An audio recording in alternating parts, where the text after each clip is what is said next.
Bonjour tout le monde, Shalom Aleichem. Je souhaiterais partager avec vous un sujet extrêmement important, intéressant, je pense très profond, essentiel, existentiel, qui est la relation entre l'homme et la femme. Bien évidemment, il y a beaucoup de choses sur Internet, alors pourquoi rajouter quel va être quelque chose?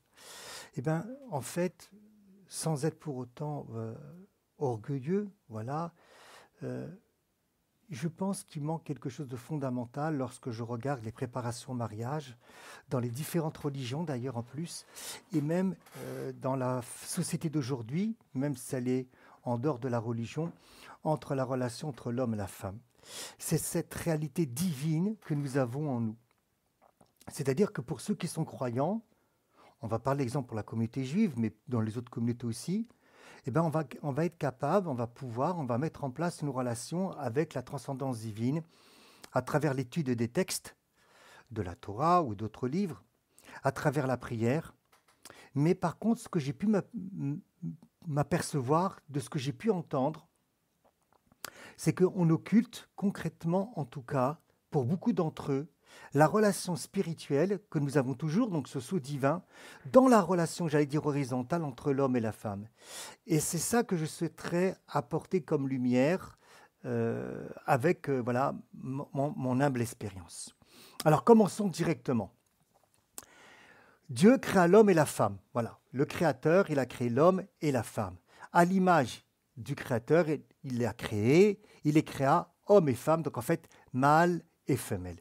Donc la première chose qui est extrêmement importante dans la relation entre l'homme et la femme, même dans le milieu professionnel, même si on n'est pas marié, ou si on est à la maison ensemble, si on est marié en couple, c'est d'essayer de prendre conscience que moi, je ne suis pas uniquement le fruit de mon éducation ou de l'éducation que j'ai reçue, je ne suis pas uniquement le fruit de mes caractères, de mes côtés positifs comme de mes côtés négatifs, et que celle qui est avec moi, qui partage ma vie, n'est pas non plus cela.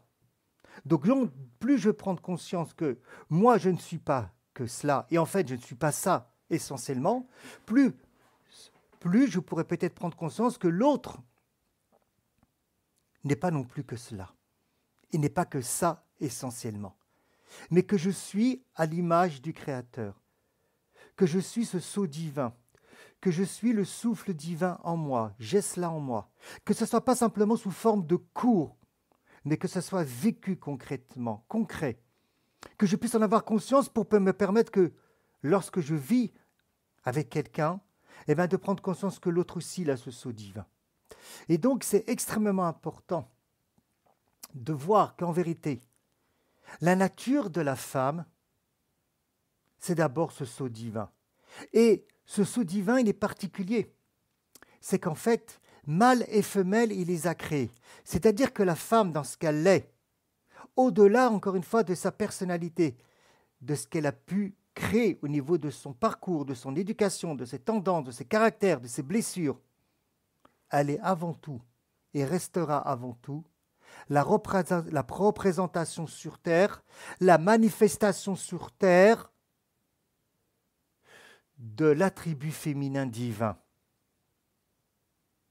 Qu'est-ce que l'attribut féminin divin? Voilà dans quoi je souhaite nous amener ensemble pour essayer de voir la femme autrement sur terre, au-delà de tout ce qu'on vient de dire, au-delà donc de sa personnalité. Elle est avant tout l'attribut du féminin divin, comme l'homme est avant tout l'attribut masculin divin. Et lorsque j'aurai décanté, réfléchi sur qu'est-ce que l'attribut masculin, c'est quoi sa fonction, qu'est-ce que l'attribut féminin divin, c'est quoi sa fonction, eh bien, je pourrais beaucoup plus appréhender ma relation entre l'homme et la femme, à sa source, pour que cela puisse s'incarner, s'exprimer dans ma psychologie, dans mes caractères, dans mon regard, dans mon toucher, dans ma façon de parler, dans ma façon de la regarder, dans la façon comment elle va me regarder. Oui, c'est extrêmement important d'apporter cette lumière, de surtout pas l'occulter et surtout pas vivre simplement notre réalité spirituelle uniquement de manière verticale, c'est-à-dire entre moi et ma relation avec la transcendance divine à travers des prières, à travers une étude, mais de manière horizontale.